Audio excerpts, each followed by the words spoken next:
Africa Content TV. àsìkò tí wọ́n pa máìkì ti dé àsàrò tí sì ti dé gbogbo nǹkan wà bọ́ sí fast track báyìí nísìnyí. látàná ni bàbá ti dé pẹ̀lú ìfẹ́ láì gba kọ́pọ̀ lọ́wọ́ mi kí wọ́n tó wá. a lè tẹ́ gbogbo èèyàn lọ́rùn. gbogbo àwọn àlùfáà àwọn ọmọ fẹ́ wọ́n sọ̀rọ̀ kó láti ṣe. bàbá bisimilayi fa. bisimilayi rahim. Ya ayyuha rasulu balligh ma unzila ilayka min rabbika.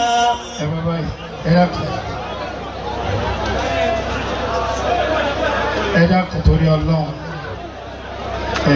ẹ dákun bàbá wa gba kílápá yìí kí bàbá bá wọlé kí. wa in lam taf'al fama ballaghta risalatahu. alhamdulillah. wallahu ya'simuka minan nas. inna Allaha la yahdi al-qawma al-kafirin. ẹ dákun ẹ bá ń kí Ọlọ́run pé Allahu akbar. Allahu akbar.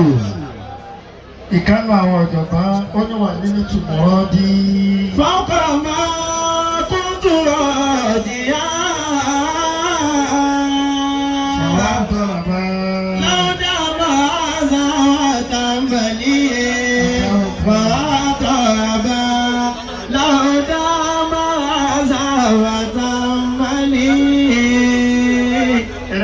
ojú àgbò yẹn jẹ́ kí ó wà ní nítorí sọ́ràdì fawqa ma kuntu radiya.